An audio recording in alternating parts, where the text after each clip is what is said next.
Gloria a Jesús. Abramos nuestras Biblias, amados hermanos, en Primera de Corintios, capítulo número 15, verso 45 al 52.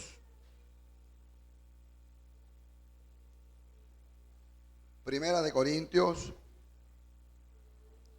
el capítulo número 15, el verso 45 al 52.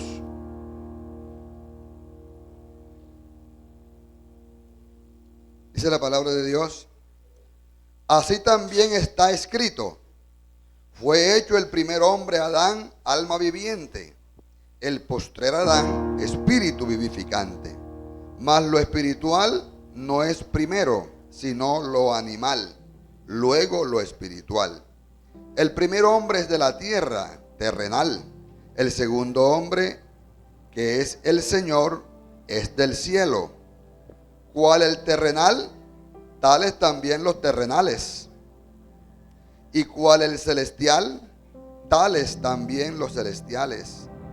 Primera de Corintios, capítulo 15, verso 45, y voy por el 48. Dice el 49: y así como hemos traído la imagen del terrenal, traeremos también la imagen del celestial. Pero esto digo, hermanos, que la carne y sangre no pueden heredar el reino de Dios, ni la corrupción hereda la incorrupción. He aquí os digo un misterio: no todos dormiremos, pero todos seremos transformados en un momento, en un abrir y cerrar de ojos, a la final trompeta. Porque se tocará la trompeta, y los muertos serán resucitados incorruptibles, y nosotros seremos transformados. ¿Y quién no va a responder feliz a este llamado? ¿Ah? Todos los que estemos allá y aparezcamos en ese nombre, en ese registro, responderemos felices. Presente. Aunque en esta vida hemos pasado momentos difíciles, si estamos allá, hemos conquistado. Habremos vencido. Tendremos la victoria segura y una eternidad con el Señor de la gloria. Demos gloria al nombre de Jesús. Gloria a Jesús, demos gloria a Dios. Bendito sea el Señor. Bien, hermanos, vamos a meditar en la palabra de nuestro Dios esta hermosa mañana de escuela dominical. Y quiero empezar diciendo, pues, la Biblia, la palabra de Dios, las Escrituras, o este sagrado libro llamado Biblia, sabemos que está compuesto por 66 libros. Amén. 66 libros. Estos 66 libros exponen una sola descripción de la misión de Dios. Todos apuntan a lo mismo, a un proyecto de Dios para con el hombre, a un proyecto salvífico de Dios para con toda la raza humana. Cuando Dios se trazó el proyecto de salvación, lo hizo a nivel general para todo aquel que crea. No hay excepción de personas, no hay escogencia alguna entre que Dios deseche a unos y tome a otros. La oportunidad la tenemos todos los seres humanos de igual forma. La diferencia está en aquel que recibe la palabra, en aquel que acepta esa bendición de Dios, y otros que la rechazan. Ahí está la diferencia.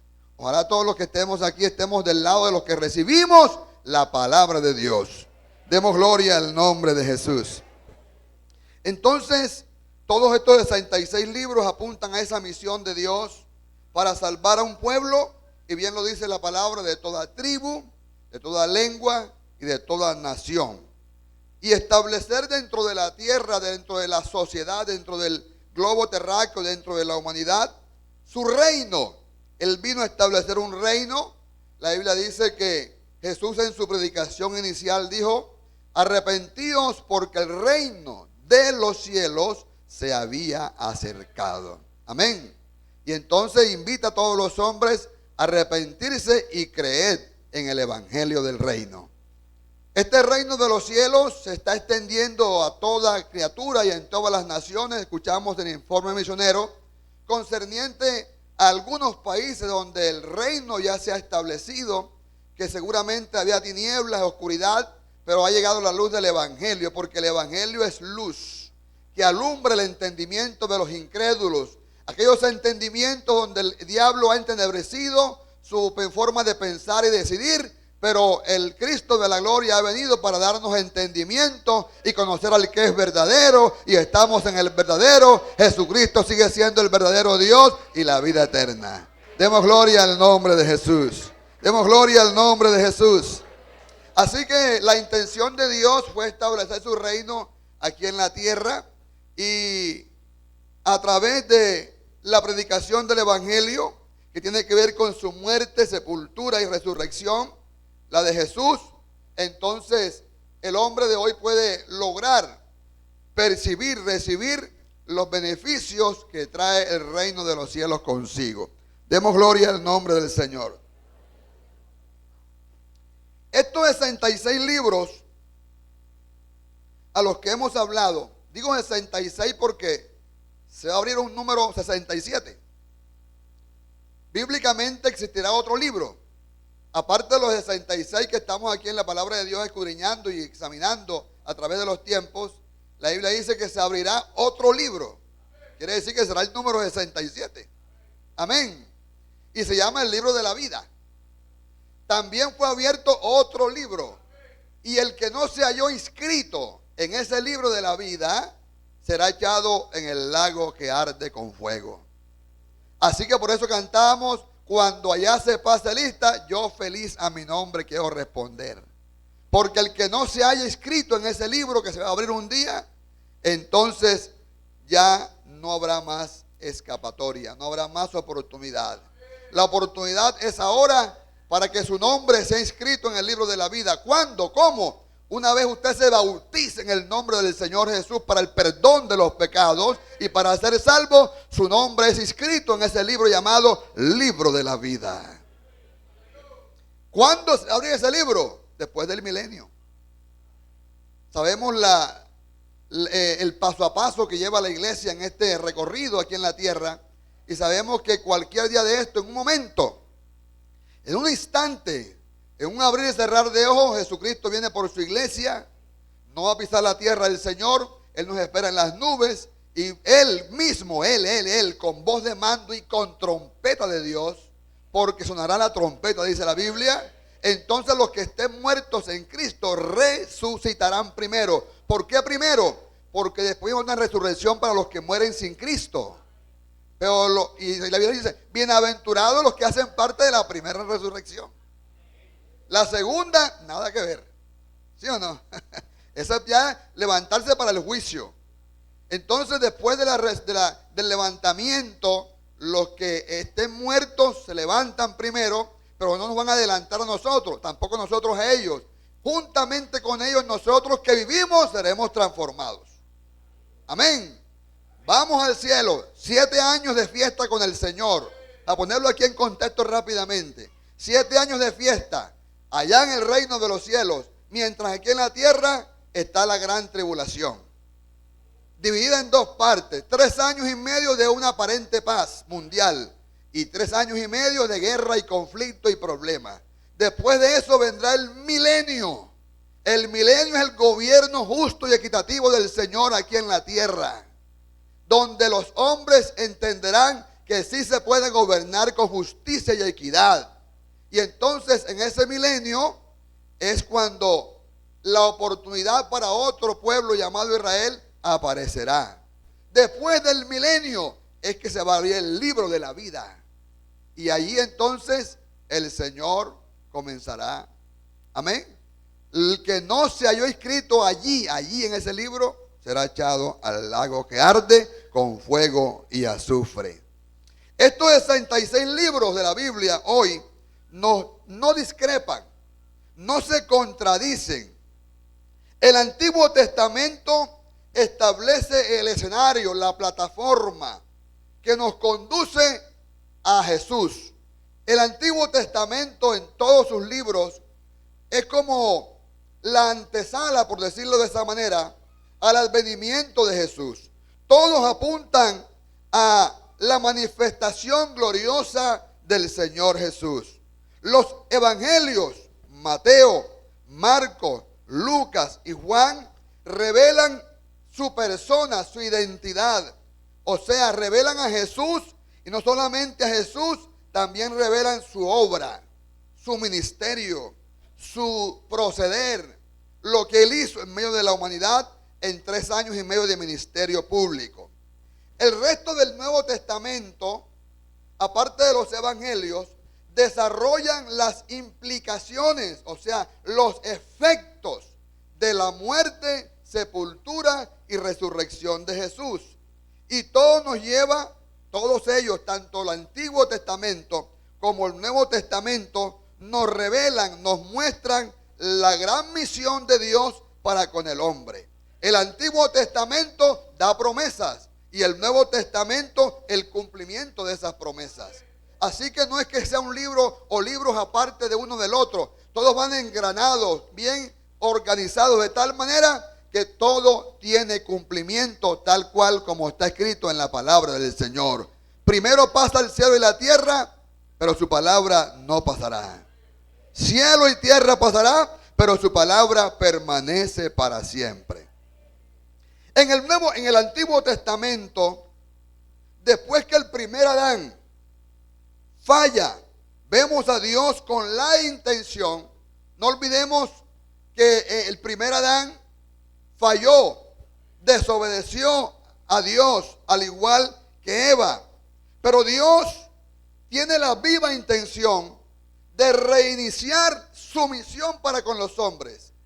El proyecto salvífico de Dios nunca lo abandonó, siempre lo mantuvo latente, siempre lo mantuvo vigente, como hasta el día de hoy se mantiene vigente. Por eso hoy seguimos predicando el evangelio de salvación, porque el plan de Dios todavía sigue firme. ¿Usted lo cree, amado hermano? Por eso estamos enviando misioneros a todos los continentes, para que la palabra de Dios corra y sea glorificada. Así que la intención de Dios seguía en pie y su misión seguía latente a favor del hombre. Así que trató de reiniciar su misión con los seres humanos que estaban en la tierra, aunque había desobediencia en la humanidad.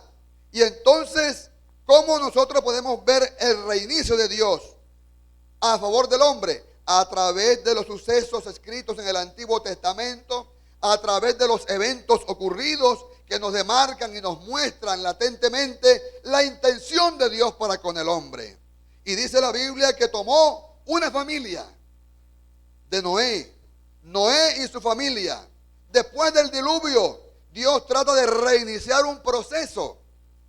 Ya terminada el juicio del diluvio, tomó una familia y trató de reiniciar el proceso para con el resto de la raza humana. Y parece ser que hasta ese punto, hasta esa instancia, el proyecto de Dios parecía todavía no concretado. El hombre se fue degradando, el hombre se fue pervirtiendo, a pesar de que tomó una familia para iniciar un proceso con ellos. Más adelante vemos otro intento de Dios en reiniciar su plan misional, su plan salvífico, utilizando hombres líderes, pero igual hombres mortales. Y tomó entonces allá a un líder llamado Moisés y reinicia su proceso o su misión sacándolos de Egipto, llamado el Éxodo, donde el pueblo de Israel estaba esclavo, y los saca de Egipto. No solamente los saca de Egipto con mano fuerte y brazo extendido, sino que lo introduce en una tierra que fluía leche y miel, llamada la tierra prometida. Con ese grupo selecto trató Dios de reiniciar un proceso misional, un proceso salvífico donde Dios iba a estar con ellos, les prometió bendecirlos, les prometió guardarlos, les prometió liberarlos del enemigo, y pare de contar. Pero aún así parece que ese proyecto de la salvación y misional de Dios tampoco allí tuvo cabida como Dios quería. También lo intenta más adelante con los israelitas que regresan de la cautividad en Babilonia y tomó a un pueblo otra vez para seguir el proceso. Pero nada, hubo fallas en el hombre. La humanidad se rebeló contra Dios y dijeron, no andaremos. Con él no queremos caminar. Se justificaban en qué te hemos robado, en qué te hemos fallado. Se justificaban a sí mismos pensando que no tenían necesidad de ese Dios soberano que hizo los cielos y la tierra. La Biblia dice, me dejaron a mí, fuente de agua viva, y cavaron para sí cisternas rotas, cisternas que no retienen agua. Así que parecía entonces que la marca del primer Adán seguía impregnada en los genes del ser humano. Esa marca parece que estaba como demarcando, señalando que el hombre por sí solo no podía hacer nada para salvar su alma, para ponerse otra vez delante de Dios en la condición que Dios quería tenerles, en la que siempre Dios quiso tener al ser humano. Y entonces vemos que esa marca de pecado sigue impregnada en el hombre, en sus mentes, en sus decisiones, en el corazón del hombre. La Biblia dice, el hombre seguía siempre de continuo hacia el mal. Dios quería conducirlos por un camino, pero ellos se desviaron. La Biblia dice, cada cual cogió su propio camino, aquel que le pareció. La invitación de Dios en todo tiempo fue, paraos en los caminos y preguntad por las sendas antiguas cuál es el buen camino para que andéis por él. Y si andas por él, hallarás descanso para vuestras almas. Pero ellos dijeron, no andaremos, no caminaremos. Se rebelaron contra Dios, ignoraron al Creador. Es más, le dieron culto y honra a las criaturas antes que al Creador. A Dios eso le indignó sobremanera y mandó algunos juicios sobre la tierra a los seres humanos. Entonces, cuando ya Dios veía que el pecado era tan latente, que deambulaba por las calles y que el pecado había abundado, entonces Dios hizo algo sobrenatural, milagroso, extraordinario. Y fue cuando el pecado abundó, sobreabundó la gracia de Dios para con el hombre. Bendito sea el nombre del Señor. Bendito sea el nombre del Señor. Cuando el hombre pensaba que ya no había esperanza, no había solución, Dios derramó su misericordia y su gracia para con el hombre. Y la Biblia dice que de él tomamos todo, gracia sobre gracia. Por eso dice la Biblia, ¿por gracia qué? ¿Por gracia qué? Y esto no es de vosotros, es un regalo de Dios. Amén. No es por obras, para que nadie se pueda gloriar, para que nadie se jacte y se autojustifique como los pasados. Porque los pasados del Antiguo Testamento se justificaban pensando que eran más buenos que Dios y que no necesitaban a Dios. La salvación es un acto sobrenatural, gratuito, genuino, originario del cielo. No es de los hombres. La salvación no se la inventó Martin Luther King, no se la inventó Arce. La salvación vino como un regalo de Dios para toda la raza humana, para que todo aquel que crea se salve. Bendito sea el nombre del Señor. Pero el que no cree es condenado, porque no ha creído en el Evangelio. El hombre no se va a condenar porque es un pecador, ni es un perverso, ni es un ladrón, ni es homicida, ni es borracho. Eso no es lo que va a condenar al hombre. La condenación es esta: que la luz vino al mundo y los hombres amaron más las tinieblas que la luz, porque sus obras eran malas. Así que el hombre se va a perder, no por falta de soluciones. No, la solución está. Es que el hombre ama más las tinieblas que la luz. Por eso es necesario que los que hoy hemos sido trasladados del reino de las tinieblas, Él nos llamó para que anunciemos las virtudes de aquel que nos llamó de las tinieblas a su luz admirable. Bendito sea el nombre del Señor. No podemos callar. No podemos callar. Tenemos que anunciar las virtudes de aquel que nos llamó de las tinieblas. Entonces, amado hermano, cuando Dios derrama su gracia, su don inefable, aparece en la escena de la humanidad un hombre nacido de mujer, engendrado por obra y gracia del Espíritu Santo, pero también semejante a los hombres, por cuanto tomó carne y sangre de María, llamado el postrer Adán. En el primer Adán todos pecamos, todos morimos, pero en el postrer Adán que se levantó, tenemos todos vida y vida abundante, porque Él se proclamó como la vida. Yo soy el camino, la verdad y la vida. El que cree en mí, aunque esté muerto, vivirá. Bendito sea el nombre del Señor. Bendito sea el nombre del Señor. Este Jesús, llamado el postrer Adán, el prometido, el que había de venir, el que debía venir, entonces Él es y será y seguirá siendo el aclamado de las naciones, el esperado, el que todos estábamos ansiosos, viviendo en un mundo de tinieblas y desértico, pero a los que vivían en tinieblas, luz les resplandeció. Y a los que habitaban en lugares de regiones de muerte, esta luz vino a ellos. Amén. Como la esperanza de todo ser humano aquí en la tierra. Demos gloria al nombre de Jesús. Demos gloria a Jesús. Dice entonces la Biblia, por cuanto los hombres participaron de carne y sangre, Él también participó de lo mismo, ¿verdad? Y la intención de participar de carne y sangre, Dios participó de carne y sangre, porque Dios fue manifestado en carne, era para quitar el imperio a aquel que tenía el imperio de la muerte, que era el diablo. Le quitó el imperio de la muerte. Por eso Jesús dijo, muerte, yo seré tu muerte. Amén. Jesús venció la muerte a través de su resurrección. Y hoy, a través de su resurrección, podemos nosotros predicar el evangelio tranquilamente, libremente, sin temor. Porque si Cristo no hubiese resucitado, esta predicación sería vana. Pero yo no la considero vana, porque Jesús resucitó. Él está con nosotros y es todopoderoso para salvar y perdonar a todo aquel que en Él cree. Demos gloria al nombre de Jesús. Hebreos capítulo 2, verso 10 al 18.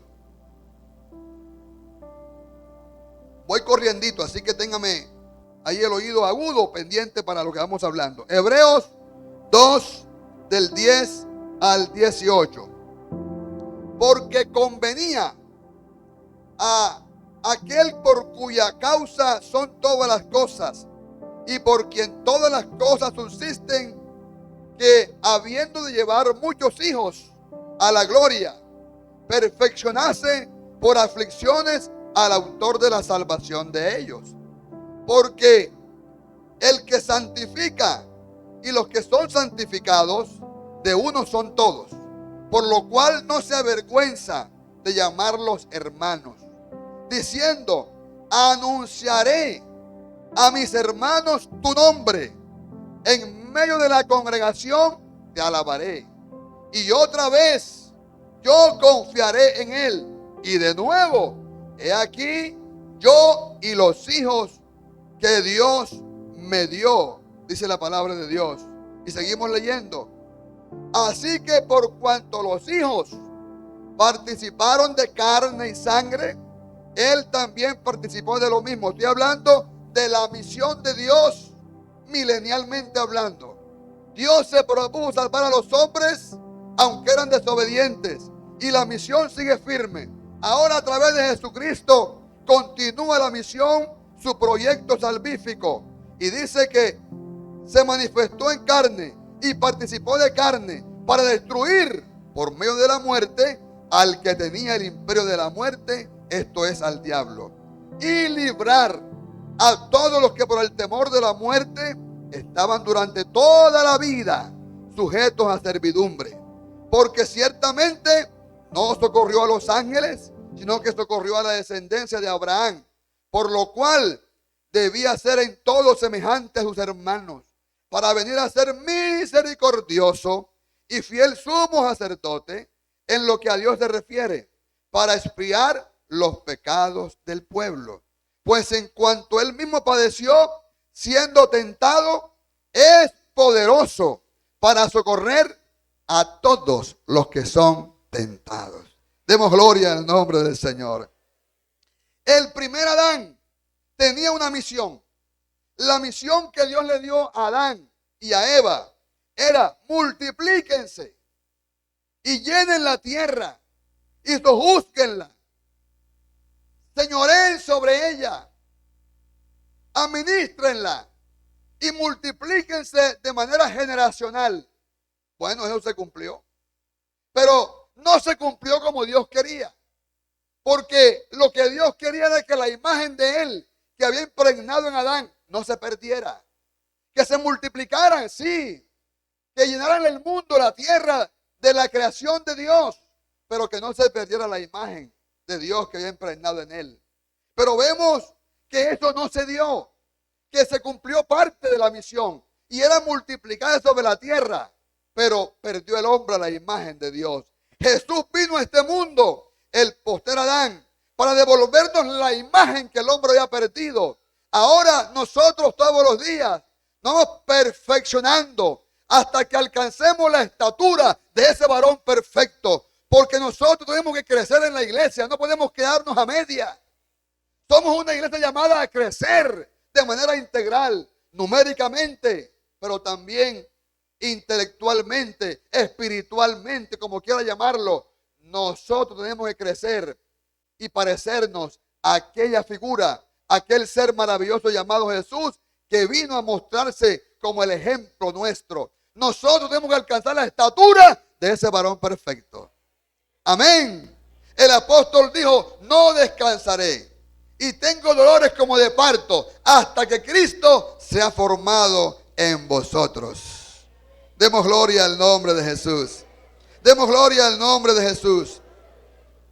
Así que se reinicia entonces un proceso. Ya con el postrer Adán, también este postrer Adán, al igual que el primer Adán, pudo engendrar hijos e hijas. Note bien que el primer Adán tenía la misión de multiplicarse sobre la tierra. El postrer Adán de igual forma tenía que dar hijos e hijas para la nueva creación, para el propósito de Dios. Y es cuando la Biblia dice que a los suyos vino y los suyos no le recibieron, mas a todos los que le recibieron, a los que creen en Jesús, les dio potestad de ser hechos hijos de Dios. Estos hijos de Dios no son engendrados de carne, ni de voluntad de hombre, ni de voluntad de varón, sino de Dios a través de la palabra. Todo aquel que viene a la iglesia como amigo, simpatizante, como aquel que viene y se convierte al evangelio, pasa de criatura a hijo de Dios. Pasa de ser un simpatizante a convertirse en un hijo legítimo de Dios. Y si hijo, heredero, bendito sea el Señor. Entonces, Dios se propuso que a través de Jesús pudiesen haber hijos, que llenáramos la tierra, pero no ahora llenar la tierra con hijos físicos, sino hijos espirituales. Puedo entenderlo entonces que la misión de Dios, la que siempre se propuso, no solamente llenar la tierra con seres humanos, sino que se estableciera la voluntad de Dios aquí en la humanidad o con los hombres, se dio a través de Jesús. La Biblia dice que nosotros tenemos que hacer la voluntad de Dios. Y la voluntad de Dios es nuestra santificación. La voluntad de Dios es que la palabra corra a todo el mundo. ¿A través de quién? A través de los hijos. Nosotros somos hijos del Señor y los hijos producen más hijos. ¿Sí o no?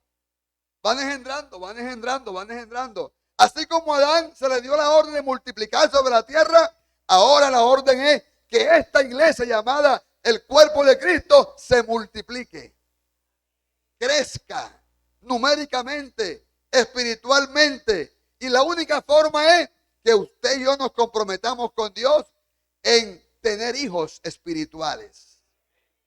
Amén. Una vez que usted se meta en su mente y se proponga dentro de su ser hacer la obra misional de Dios, usted debe ganar almas. Usted debe llevar almas para el reino de los cielos. Porque el que gana almas es sabio. El que hace retroceder a un pecador ha ganado un alma y ha cubierto multitudes de pecados, dice la Biblia. Somos llamados entonces a llenar la tierra, pero no digo físicos. Lo puede hacer, pero lo que más a Dios le agrada ahora mismo es que usted llene la tierra de su palabra. Que por donde quiera que usted vaya predicando, anunciando el evangelio, nazcan hijos e hijas para el reino de los cielos. Hermanos, yo recuerdo aquella figura, aquella imagen que ocurrió en el Antiguo Testamento con Sansón. Sansón era un hombre que vivía en guerra con los filisteos y fue llamado por Dios para vencer a los filisteos. Dios le dio fuerza, le dio vigor, dones. Y la Biblia dice que cuando en alguna ocasión los enemigos eran fuertes, Dios le dijo que cogiera unas zorras en el campo, muchas zorras, y las amarró cola con cola y les encendió fuego a las zorras. Y estas fueron caminando por el campo del enemigo e incendiaron todo el campo de los filisteos. Y así pudo conquistar la victoria este hombre llamado Sansón.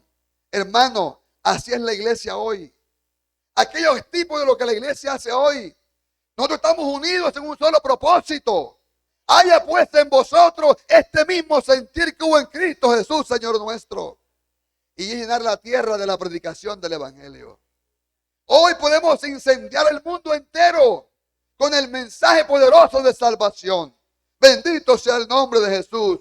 Pero unámonos en el propósito de llevar las buenas nuevas, el evangelio transformador, el que cambia las vidas, y recibir y aceptar la orden que Él nos ha dejado de ir por todo el mundo. Y complételo. A toda criatura, para que aquel que creyere y fuere bautizado sea salvo. Amén. Entonces, iglesia, tenemos el deber, la misión de proclamar el evangelio de salvación. ¿Qué es proclamar? Hablar lo que Dios quiere decir al pueblo, al mundo, a través de sus hijos, a través de la iglesia. No es lo que el pueblo quiere oír. A veces el pueblo quiere oír algo y escucha otra cosa. Pero la voluntad de Dios es que tú escuches lo que Él quiere decirte. Por eso es que el mundo está plagado de iglesias por todas partes. Porque algunos se agrupan allá porque se les predica lo que quieren oír. Un mensaje liviano. Una vida liviana espiritualmente hablando. Dios quiere formar una iglesia de toda tribu, lengua y nación, pero como Él quiere formarla, que no se pierda la imagen de ese Dios, que no se desvirtúe el propósito, que no se cambie los fundamentos, los principios. El mundo está lleno de iglesias, de denominaciones, pero la pregunta es, estas denominaciones, esas iglesias que pululan en el mundo entero, ¿están haciendo de verdad la voluntad de Dios? ¿Están proclamando el evangelio verdadero de Dios? Porque hay una sola verdad. Y esa verdad hay que predicarla. Y esa verdad es una persona. Se llama Jesucristo de Nazaret. El que no tiene esta verdad tiene la mentira.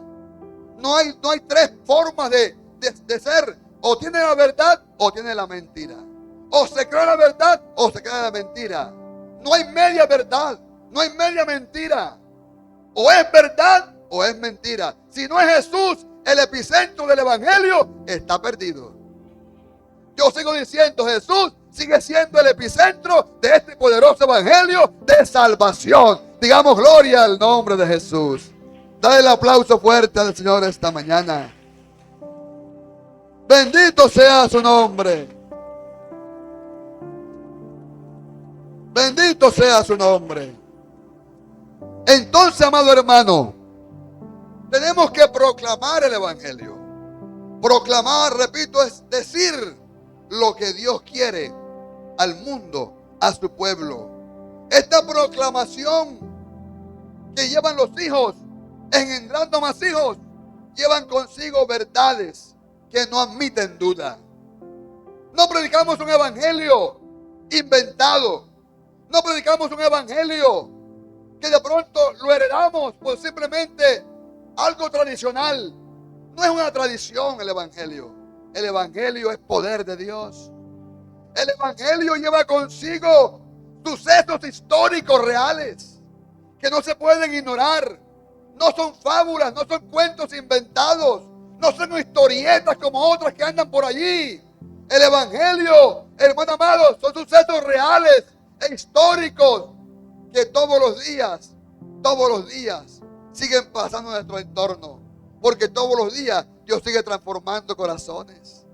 Porque todos los días Dios sigue llenando con el Espíritu Santo a mucha gente. El evangelio lleva consigo palabras poderosas de autoridad.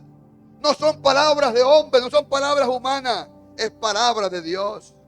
Y ante la palabra de Dios, todo el mundo tiene que estar atento a ella, como antorcha que alumbra en lugar oscuro. ¿Sabe qué dice la Biblia de esta palabra, de ella misma? Que esta escritura toda es inspirada por Dios. Y es útil para muchas cosas, enseñar, corregir, redarguir y más. Pero la Biblia dice que esta escritura es y debe ser algo especial, donde todos los hombres hacemos bien al estar atento a ella, como una antorcha que alumbra en lugar oscuro. No puedes ignorar el mensaje del reino del evangelio de salvación, no lo puedes ignorar. Y la iglesia está llamada a proclamar este evangelio.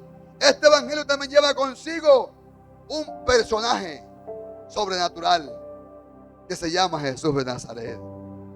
A Él predicamos, a Él anunciamos, a Él proclamamos.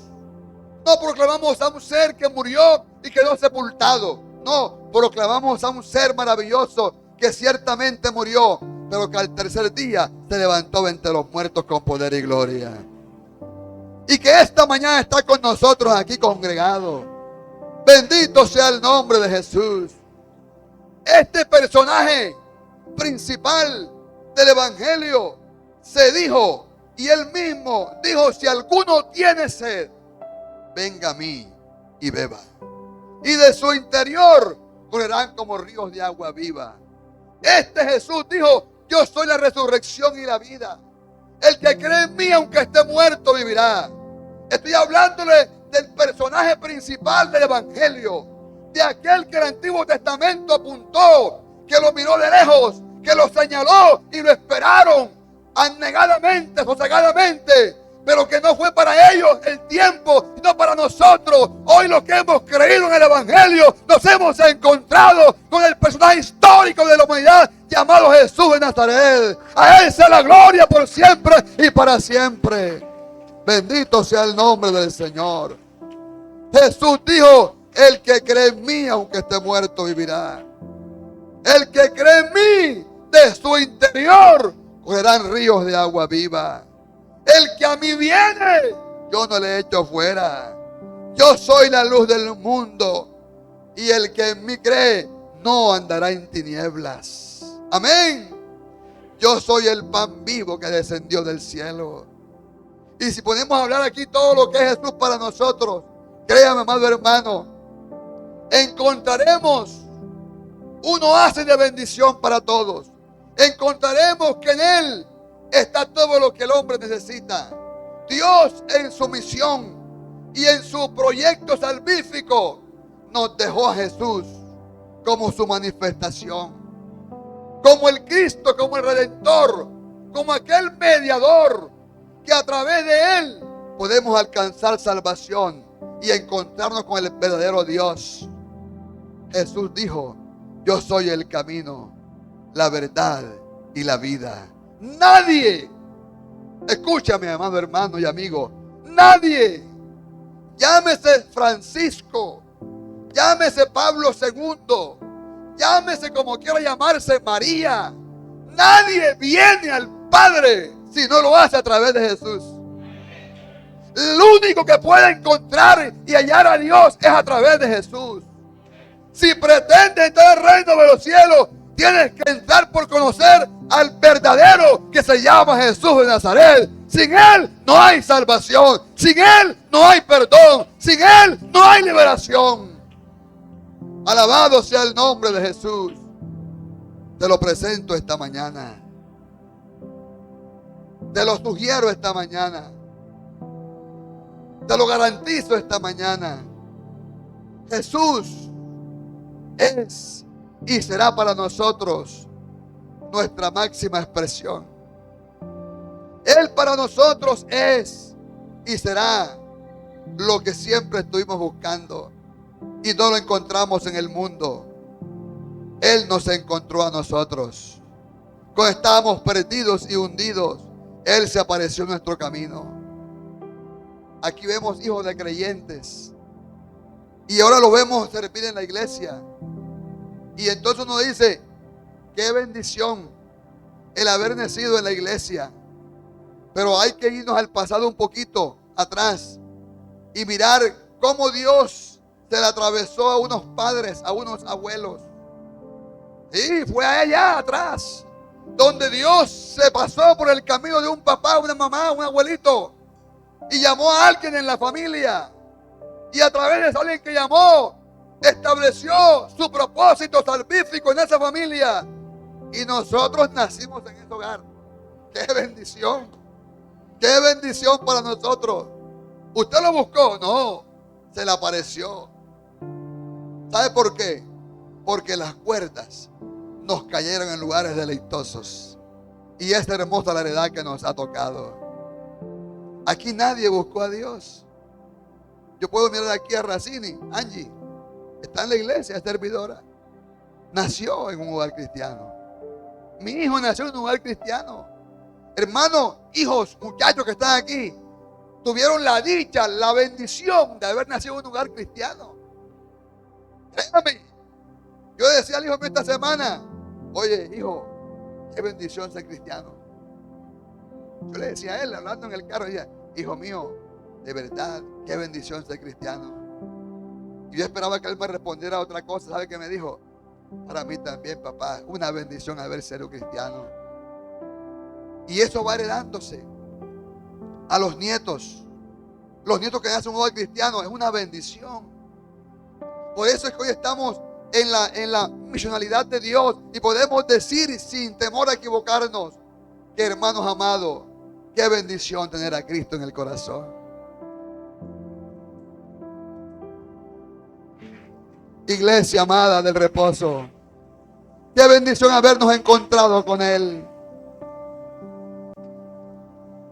Yo le pregunto a los más veteranitos, a los que llegaron a la iglesia ya siendo adultos, de 30, 40 o más años. Yo le pregunto esta mañana, ustedes que ya conocieron al Señor siendo adultos, yo le preguntara a ustedes qué responderían. ¿No quisieran devolver el tiempo para haber conocido al Señor desde muy niño?